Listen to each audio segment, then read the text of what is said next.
Bonjour, je suis Guillaume, bienvenue sur ma chaîne La Chambre Noire de Goupil pour une nouvelle vidéo de tuto sur le Canon EOS R3.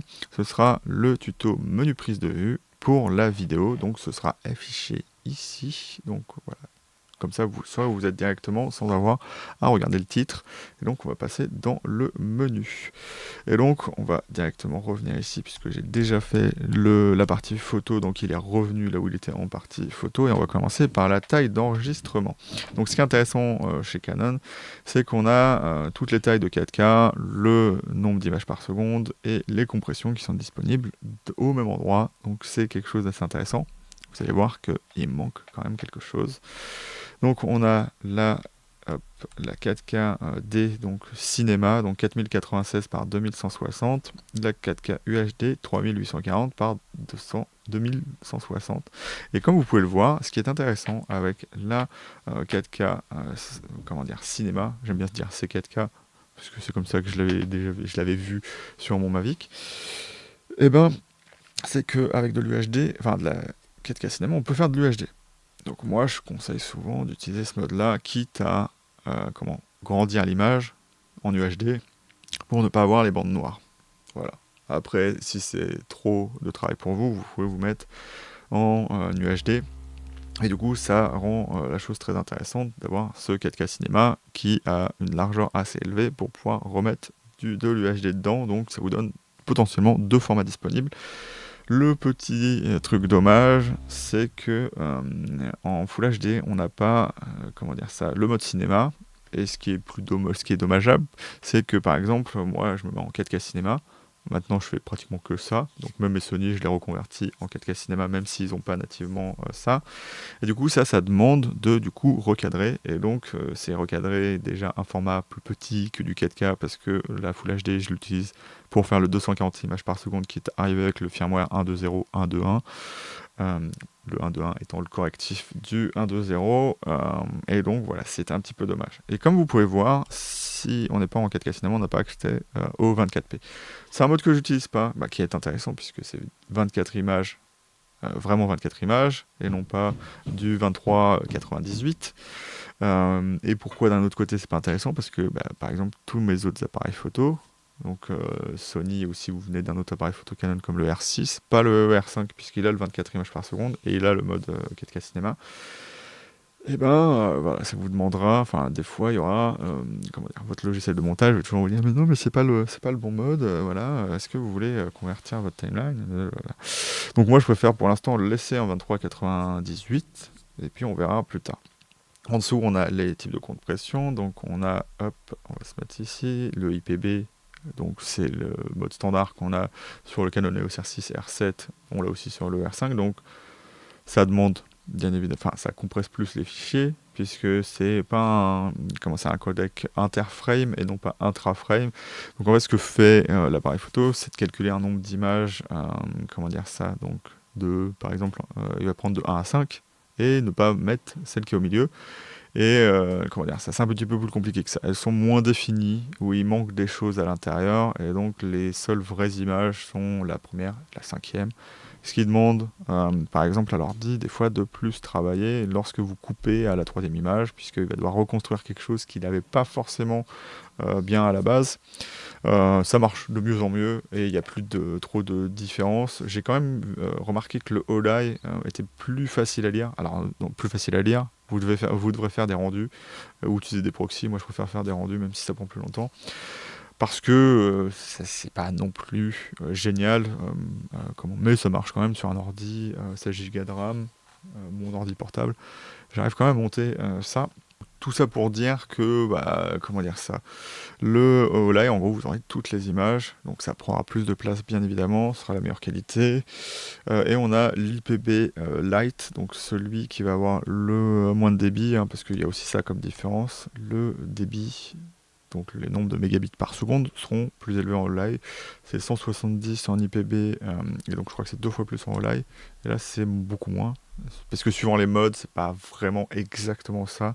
Donc, si vous voulez voir exactement ce qu'il en est, il faut aller dans la fiche technique du R3 sur le site Canon. Hop, cadence rapide désactivée. Donc voilà. Comme vous avez vu, on n'a pas 120 images par seconde en 4K, et donc c'est ici qu'on l'active. Donc si je mets activer, et que je reviens ici, voilà, j'ai les 119 images par seconde. Et vous voyez qu'il y a un mode grisé de 139,8, et ben c'est en passant en Full HD. Par contre, il y a, comme vous voyez, c'est en OLED, donc voilà, c'est ça qui fait surchauffer l'appareil photo. Pourquoi pas mettre de l'IPB? J'en sais rien du tout. Et pourquoi pas mettre un mode où c'est pas directement mis, comment dire ça, converti, parce que déjà c'est mal converti, parce que c'est que du 30 images par seconde, on n'a pas le choix de la conversion, ce qu'on peut faire chez Sony. Donc ça c'est un gros problème, donc comment vous allez me dire, il n'y a pas de problème avec ça, vous pouvez le reconvertir. Derrière, oui, il n'y a pas de problème, tant que vous êtes en dessous de 30 images par seconde. Donc 25 et 24, vous pouvez affecter un pourcentage, je crois que 24 c'est 80% du 30 images par seconde. Je vous dis en pourcent parce que c'est comme ça que ça marche sur Premiere, mais quand vous êtes en 60p, vous faites comment? Vous pouvez pas faire juste un... Donc vous êtes obligé de le multiplier par 2, et en fait les images coïncident pas puisqu'elles n'existent pas. Ce qui est un petit peu dommage au final, ce qui n'est pas forcément le mieux. Enfin, remarque, ça peut marcher. Mais c'est pas idéal dans tous les cas. Et puis, voilà. Et donc, voilà, le problème, c'est que c'est en OLED à chaque fois. Et donc, on a le Full HD, comme je vous l'ai dit. Et la deuxième petite chose à dire, c'est que vous avez accès aux 120 images par seconde en APS-C. Mais si vous activez le cadrage, voilà, vous revenez ici, pardon, hop, que vous revenez là, vous repassez en Full HD, et comme vous le voyez, il n'y a plus accès aux 240 images par seconde. Donc si vous passez en APS-C, vous n'aurez plus les 240 images. Donc voilà, c'est une limitation. Soyez au courant que ça existe. Il y a aussi un petit problème. Si je désactive, j'étais en 23,98 images. Il va falloir que je revienne pour remettre en 4K, remettre à 23 images par seconde et remettre en IPB. Enfin, ou réglage que j'avais avant. Donc à chaque fois que vous passez sur les cadences élevées, vous devez repasser sur vos réglages pour que ça marche correctement, ce qui est très dommage. Et donc ça vous demandera de faire attention tout le temps. Donc il y aura toujours un moment où vous aurez la petite erreur et vous irez sur votre ligne de montage en mode ligne de montage, logiciel de montage, et ça ne marchera pas. Donc voilà, c'est à savoir. Aussi, vous voyez, on a format d'enregistrement MP4, donc tous ces formats-là sont en MP4, tous des H265 MP4, ce qui pose un petit peu de problème lorsqu'on est justement avec le OLED. C'est pour ça qu'on n'a pas des performances plus élevées. Normalement, si c'était de l'H264, et ce serait beaucoup plus facile à retoucher, ce qui n'est pas le cas ici. Mais bon, voilà, on s'en passera. Et là, on a le RAW qui est disponible. Un des trucs où les gens trouvent ça bizarre, c'est du 6K. Mais ils n'ont pas changé l'onglet. Donc on n'a pas 6KD, c'est 4KD. C'est comme c'est indiqué, de toute façon c'est marqué 6000 par 3164. Mais c'est quand même marqué 4K. Donc, je sais pas si vous voulez pas juste faire que leur graphiste leur fasse une nouvelle petite image pour le 6K. Voilà. Et donc on a accès du 23,98 jusqu'au 59,94 avec le 24p au milieu. Et on a deux types de RAW. On a le RAW qui fait que voilà, vous avez que 39 minutes 35 avec une carte de 512 Go, ce qui est voilà, pas terrible. Et on a le RAW où vous avez 1h28. Donc là, ça le rend un peu plus gros que le OLED, mais pas tant que ça. Et donc, en fait, c'est le débit en mégabits par seconde qui sera affecté. Mais vous aurez l'avantage du RAW, à savoir, vous serez dans un espace, sans échantillonnage. Donc vous serez en 4.4.4 ou 4.4.4.4, mais bon, je devrais dire 4.4.2.2 du coup, en 12 bits. Donc vous aurez au moins l'échantillonnage de couleurs qui ne sera pas présent, donc potentiellement des avantages pour faire du fond vert. Voilà. Même si ça vous demandera des ordis qui ont la patate. Donc, comme je vous l'ai dit, on peut faire des rendus, mais le rendu prend 3 heures pour 9 minutes, c'est ça que j'avais calculé. Et après, lorsque vous voulez passer à la partie faire une vidéo avec, si vous voulez le convertir en H264 en 6K, oui, c'est ce que j'avais fait, et ça m'a pris 9 heures. Voilà. Sur mon ordi, hein. Je dis pas que des machines plus grosses, mais ce sera 3 heures, quoi, tout dans le genre. C'est pas non plus fou, parce que les codecs sont pas optimisés pour faire de la vidéo, tout simplement.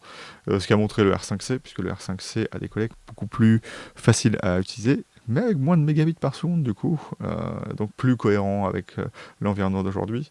Peut-être qu'un jour, hein, le R3 sera très très bien pour la vidéo et tout le monde le redécouvrira en mode voilà, ce vieil appareil photo, faut de la super vidéo, mais à l'époque on pouvait pas s'en servir.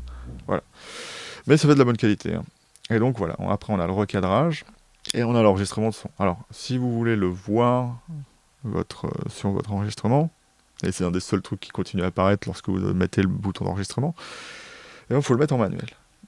Moi je mets toujours ça de toute façon en manuel, et le niveau d'enregistrement ce sera en fonction de ce qui s'affiche en rouge, en fonction du micro que vous avez, bien évidemment. Voilà, donc moi je mets pas les filtres, parce que ce que ça fait c'est baisser le volume, tout simplement, sur ces appareils photo là, donc c'est pas intéressant pour moi. Et donc voilà la fin du premier onglet vidéo. On a la correction d'exposition, donc comme vous voyez, je suis à tiers de stop, parce que c'est un log, donc je suis toujours en log, et là, comme vous le voyez, j'ai pas accès au reste, donc on va aller là où ça devrait pas être, donc en Canon Log 3, on va l'enlever pour voir ce que nous dit l'appareil photo pour le reste, et là, si je mets activer, ça ne marche pas, parce que taille d'enregistrement vidéo, ah oui voilà, c'est ça. Donc voilà, c'est particulier, dans le sens où... Oh là là, il s'est mis en HDR, donc je vais le désactiver. Hop.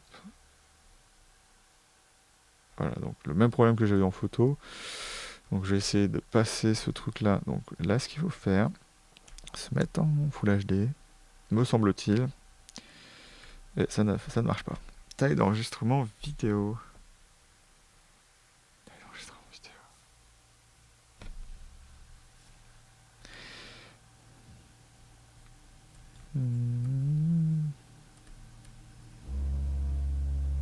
Prise de vue, donc on peut faire non disponible à cause des fonctions associées, donc c'est marrant puisque HDR-PQ, donc ça c'est le vrai HDR, ça c'est le HDR, je ne sais pas. Tac tac tac, MP4, cadence désactivée.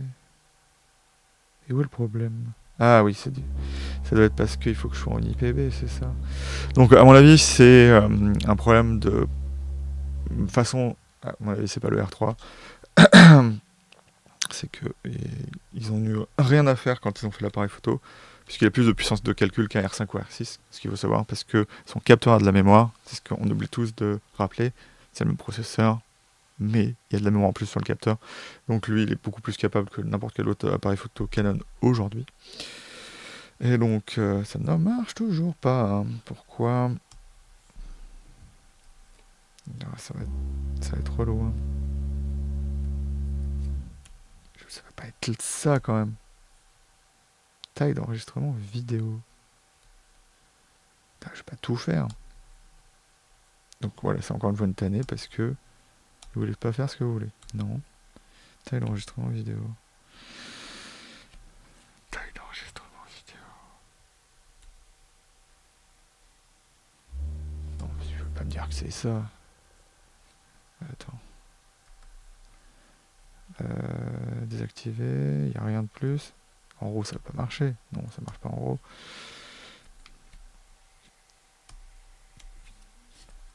Oh non, tu vas me dire que c'est ça.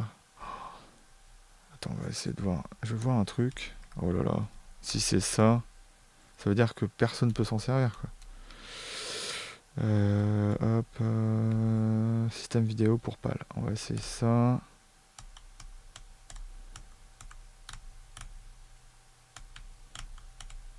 Ça marche toujours pas. Génial. Ah, il peut faire 24p en PAL. Pourquoi? Donc, Full HD, IPB. Pourquoi? Alors, ça ne marche qu'en 25 images par seconde. Voilà. Donc, ouais, si tu veux. Donc, on peut faire soit de l'HDR, mais pas de la... En fait, et comme Canon aime bien ne rien dire, donc en fait, l'HDR-PQ, vous le faites en NTSC, quoi. C'est ça le principe. Donc voilà. Si vous voulez accéder au mode HDR et vous amuser avec, faudrait être PAL, en PAL de 1080p. Donc c'est bien ce que j'avais vu. Voilà, Full HD, IPB, c'est n'importe quoi.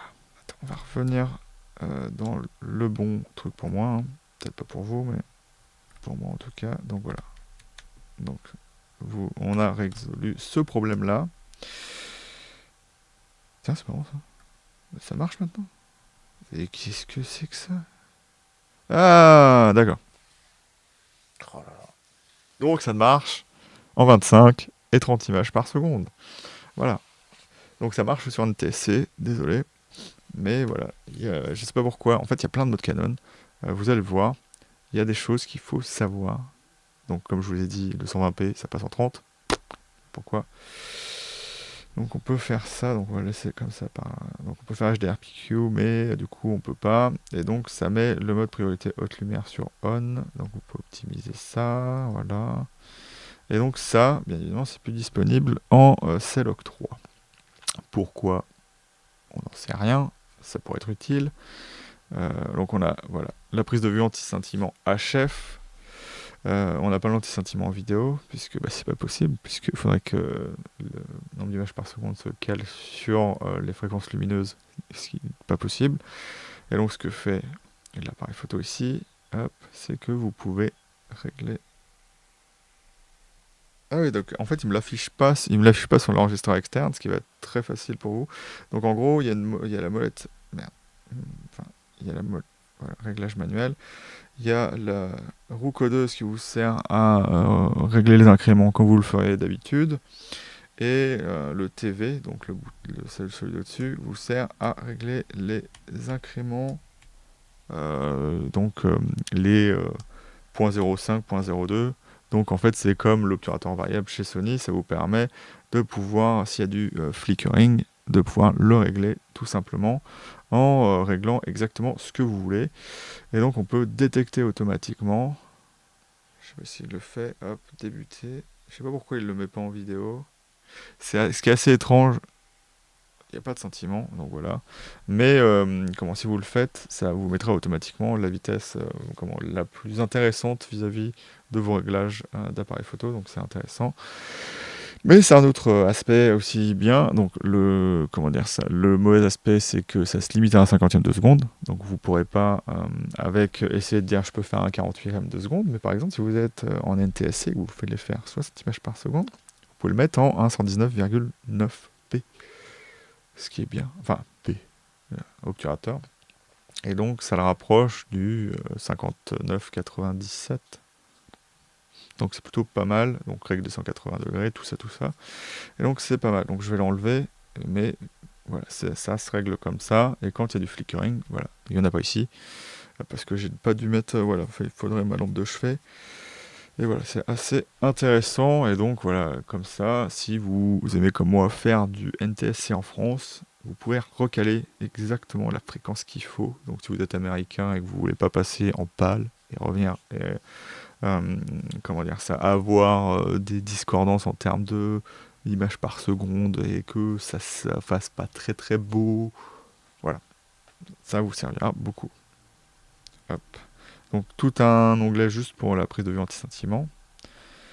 Donc on a la balance des blancs, donc on peut choisir directement. On peut pas choisir directement, si. Non, pas sur l'appareil.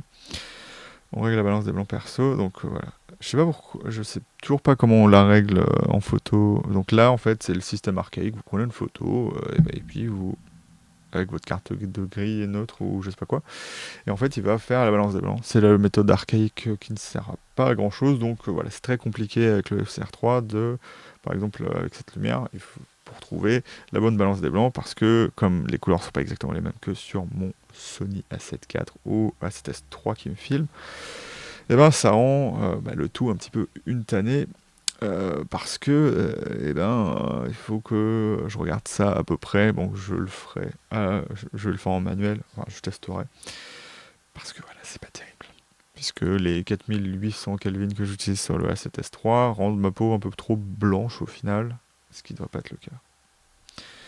Donc on a correction de balance des blancs. Non, vous pouvez le faire ici, donc un style d'image standard.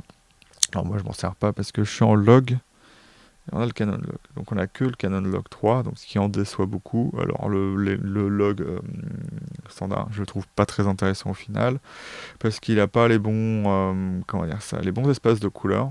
Voilà. Donc on a l'aide à l'affichage au gamma, donc qui va vous permettre d'exposer comme si c'était une vidéo standard sans avoir l'image lavée directement. Un des problèmes, par contre, c'est que contrairement à Sony, l'aide à l'affichage gamma ne s'affiche pas lorsque vous affichez la vidéo dans l'appareil photo. Donc c'est un petit peu dommage. Vous pouvez modifier les caractéristiques en termes de force, saturation et nuance. Ok. Et l'espace colorimétrique, donc typiquement avec le C-Log de base, on n'aurait que BT709 et BT 2020. Si vous n'avez que le choix entre les deux, mettez BT 2020 parce que si vous voulez pouvoir modifier les couleurs avant de les reconvertir en Rec 709, c'est mieux d'avoir un espace colorimétrique qui n'est pas le Rec 709 et le convertir après. Donc d'avoir une latitude plus élevée, des transitions de couleurs qui soient un petit peu plus, avec une meilleure profondeur de couleur du coup. Et c'est pas profondeur de couleur, profondeur c'est les bits. Enfin d'avoir des meilleures transitions quand même entre les couleurs. Enfin bref.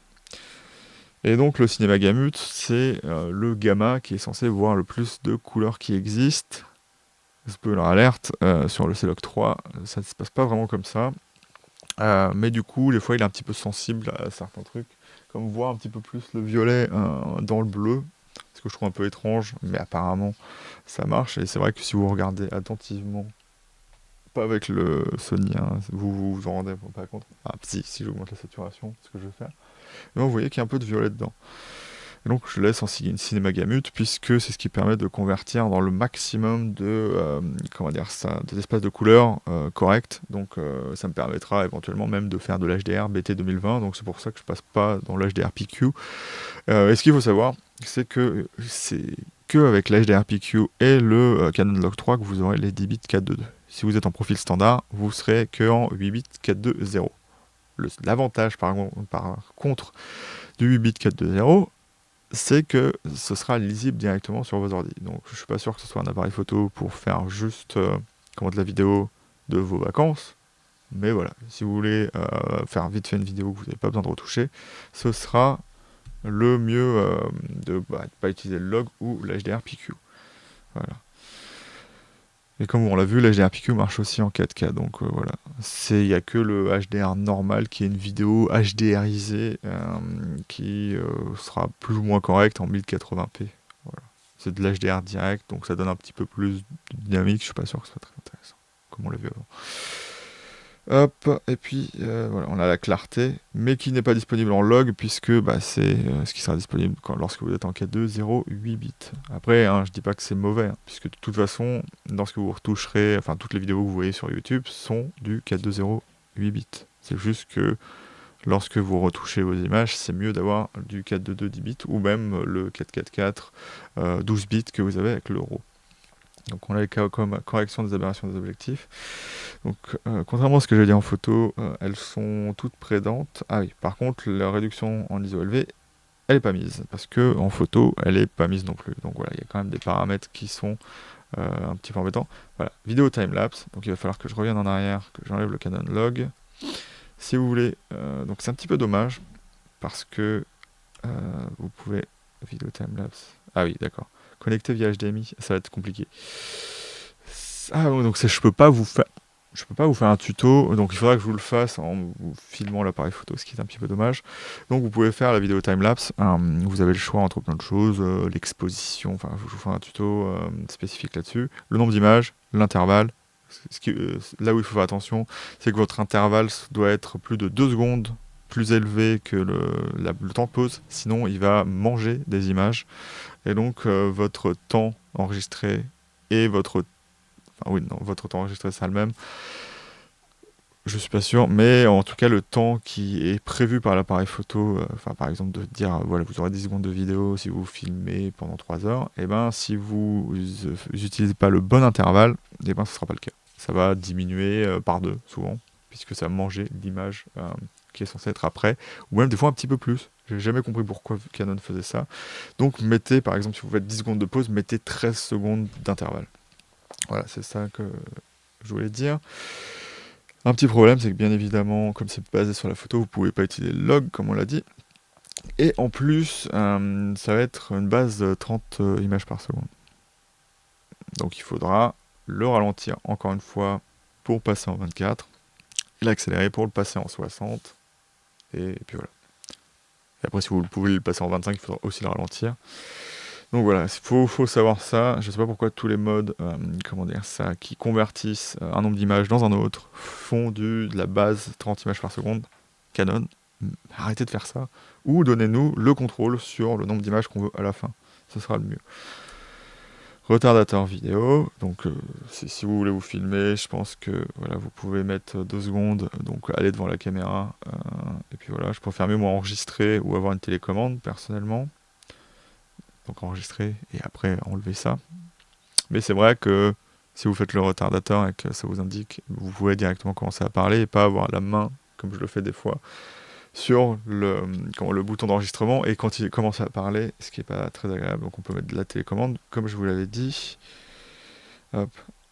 En 7, le mode stabilisation. Donc là, on a activé stabilisation numérique, désactivé. Vous pouvez l'avoir dans le menu Q aussi, donc c'est quelque chose d'intéressant. Ce qu'il faut savoir, c'est que suivant les objectifs, vous ne l'aurez pas dans les menus parce que les objectifs stabilisés, c'est eux qui vont contrôler toute la stabilisation. Donc vous ne pouvez pas mettre séparément stabilisation sur le capteur et stabilisation de l'objectif. C'est les deux qui sont contrôlés par le switch sur l'objectif, donc ça n'apparaîtra plus. Il n'y a que le mode stabilisé qui apparaîtra par exemple sur le 35 mm 1.8, le 24 mm 1.8, le 14-35, le 15-35, voilà. Vous voyez ce que je veux dire.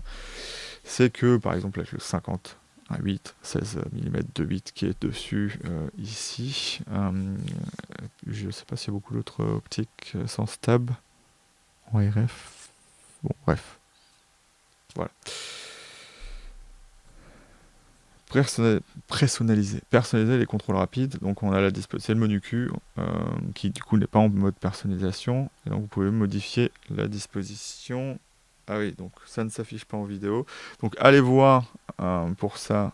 Il faudra aller voir, désolé, il faudra voir le mode tuto vidéo parce que je comprends pas. On peut aller dans les menus, ce qui est une aberration lorsqu'on veut faire de la vidéo, mais lorsqu'on sélectionne un onglet dans le menu, on n'a plus l'affichage. Donc d'ailleurs, les zébras ne s'affichent pas sur le moniteur externe. Donc voilà, vous pouvez, contrairement au R5 et au R6, personnaliser ce que vous avez dans le menu Q. Et puis voilà. Regardez ça dans la version photo si vous êtes vraiment intéressé. Sinon, allez ici pour le régler, c'est plutôt simple. Et puis voilà. Fonction déclencheur pour vidéo. À mi-course, mesure uniquement, ouais, donc parce que ça a posé des problèmes. Il faut que je fasse des tests, notamment avec le 100-400, qui peut avoir des fois des petits problèmes de stab. Après, j'ai vu que des fois, la stab Sony, le problème de ces stabs, c'est que j'ai jamais compris pourquoi, dès qu'on appuie à un endroit, la stab a plus l'air de comprendre s'il faut qu'elle marche ou pas. Donc faites attention à ça. Bon, c'est pas on n'est pas là pour ça. Donc vous avez le choix entre mesure, faire la mise au point et en cerveau et faire la mise au point en one shot. Donc vous pouvez en continu laisser le doigt sur le déclencheur et continuer à faire live cerveau. Si vous l'avez peut-être pas activé, mais je sais pas si ça marche en manuel par contre. Hop, on peut lancer et arrêter l'enregistrement. C'est toujours intéressant de l'avoir sur le déclencheur, notamment pour une raison, c'est que si vous voulez utiliser votre télécommande pour lancer l'enregistrement, ce sera comme ça. Je suis même pas sûr de ce que je dis. Mais par contre, si vous voulez lancer en filaire via votre intervallomètre, par exemple, ça se passera via cette fonction-là. Parce que je le rappelle, un intervallomètre mis sur la prise N3 du R3 ou sur la deuxième prise USB d'un Sony, par exemple, vous permet juste de mettre une impulsion électrique dans l'appareil photo, donc comme si c'était le déclencheur. Et ça va permettre l'enregistrement. Ça ne va pas dans le menu de l'appareil photo. Donc voilà, donc délai de mesure, on a 4 secondes, donc ça peut être bon ou pas bon. Suivant ce que vous voulez. On a l'affichage des zébrures. Pardon. Et donc on a zébrure 1, zébrure 2. Donc zébrure 2, c'est basé sur ce qu'on appelle le clipping point. Donc le point en gros le point de surexposition. Et donc souvent chez Canon il faut le mettre à 95% me semble-t-il. Et là j'ai mis ça pour 45 Et 5%. Alors je déteste avoir le 5% parce qu'en fait c'est l'espèce de tolérance où les zébras s'affichent ou s'affichent pas. Donc ouais, d'ailleurs je crois que c'est la tolérance, les 5%. Et moi j'aime bien les avoir à 100% parce que je veux exactement savoir où est, par exemple, quand sur ma carte de gris, où est le point où les zébras s'affichent. Alors qu'à 5%, on peut avoir pratiquement un stop entier où les zébras s'affichent plus ou moins, et là c'est 45. Ce qui est considéré intéressant sur les Canon, c'est 35% exposition à 0. Je le mets plus élevé parce que je surexpose. Et puis voilà. Et comme on peut pas mettre 41%, et ben je suis à 45. Ce qui est un petit peu dommage. Affichage des infos de prise de vue. Hop, réglage info écran. Donc voilà, on a toutes les infos qu'on peut mettre. Alors ce qui est intéressant avec ça, c'est que vous pourriez afficher tout ce que vous voulez. La plupart des choses partent à partir du moment où on commence à enregistrer. Donc c'est pas spécialement intéressant au final. Mais vous avez les infos avant d'enregistrer, notamment l'histogramme. Et vous avez rien d'autre, bien évidemment. Bien évidemment, ça devrait pas être normal, mais je dis ça comme ça. Alors, bascule, voilà, donc on a pour le viseur, encore une fois, ça ne s'affichera pas tout le temps, enfin, juste avant l'enregistrement. Et on a le quadrillage. Et je crois que c'est pareil en photo et en vidéo, donc si vous l'affichez dans un, vous serez obligé de l'avoir dans l'autre. Donc le histogramme en RVB, l'affichage des infos des objectifs, oui. La distance de mise au point, toujours, parce que ce soit en AF ou en MF, je vois ce que fait l'autofocus, et lorsqu'il se trompe, je peux arrêter l'autofocus, puisque j'ai un bouton spécifique pour ça. Alors, j'ai pas compris, il y a un mode où c'est cerveau off, AF cerveau arrêté, mais il y a un mode AF MF. Donc je sais pas s'ils ont voulu remettre une certaine couche, mais en théorie, enfin, de ce que je sais, les deux sont censés faire la même chose. Après, c'est peut-être moi qui me trompe, hein, mais voilà. Et donc, activer l'affichage de la distance focale, donc ça met si vous ne savez pas lire sur l'objectif, ça met par exemple 16 mm sur l'écran arrière. Et donc ça, c'est suivant un certain type d'objectif que je n'ai pas. Affichage exposition verte, affichage détectant de scintillement, oui. Hop, et voilà. Et donc il y a le dernier menu, donc temps d'arrêt hors tension, donc c'est très important sur un Canon. Et donc élevé, ça permet l'appareil photo de s'éteindre moins vite. Et ce qui est marrant, c'est que ce qui est indiqué, selon la carte, l'enregistrement peut être prolongé, la carte peut chauffer, faites attention en l'extrayant. Alors, voilà, c'est le débat, oui, SF Express de type B, est-ce que ça surchauffe ou pas, oui ou non, ou voilà. Ce qui est sûr, c'est que les CF Express de type B, comme elles enregistrent un débit bien plus élevé que ce que peut faire une SD, par exemple la SD Max, qui est déjà très bien là-dessus, c'est 260 MO par seconde en limite basse, donc c'est censé être V90, mais V90 plus du coup, même si c'est pas marqué dans la carte. Et la CF Express que j'ai dedans, c'est 800 de base. Donc voilà, vous voyez que ça peut, quand ça enregistre le RAW, il n'y a qu'une carte qui peut le faire. Normalement, je crois que la SD pourrait le faire, mais le Canon ne l'autorise pas, parce que c'est une base V90, et je suis pas sûr qu'il veuille aller plus loin dans sa compréhension de la carte. Mais du coup, ce que ça fait, et vous allez dire, ouais, quand vous sortez une CF Express de type B, c'est plus chaud. Non, parce qu'en fait, ce qui est fait sur une CF Express de type B, c'est que il y a un bouclier thermique dessus. Comment dire ça, de quoi faire sortir, la chaleur vers l'extérieur. Sauf que beaucoup de boîtiers ne tirent pas parti de ça et n'ont pas fait un système où la chaleur extraite de la carte par les deux panneaux métalliques qui sont sur les côtés ne va pas ailleurs que dans l'appareil photo. Donc ce que fait Sony avec ses CF Express de type A, qui est intéressante, c'est d'utiliser sa dissipation thermique pour pouvoir le mettre un maximum à l'extérieur du boîtier, ce que ne fait évidemment pas Canon, ce que fait Nikon, et donc les temps d'enregistrement sont vraiment très très bons. Mais voilà, c'est pas que la CF Express de type B surchauffe plus, c'est qu'il y a des panneaux dessus pour faire sortir la chaleur, donc dès que vous appuyez, vous la touchez, ça fait plus chaud. Mais je vous garantis que tenir une SD lorsque vous chargez des images dans votre ordinateur, vous ne pouvez pas le faire parce que ça chauffera autant. C'est juste que la chaleur se dissipe beaucoup plus vite sur une SD. Voilà, mais elle ne chauffe pas moins. Ou du moins pas moins par rapport au nombre de MO par seconde que ça peut utiliser. Donc voilà. Mais c'est bien de dire ça sur l'appareil photo. Donc veille basse résolution désactivée, parce que ce que ça dit, regardez sur info, c'est que, en gros, vous avez un affichage qui est nul. Et ce que j'ai constaté sur le Canon EOS R6, c'est dès qu'il veut se mettre en veille basse résolution, et ça ne plaît pas à mon enregistreur externe. Donc le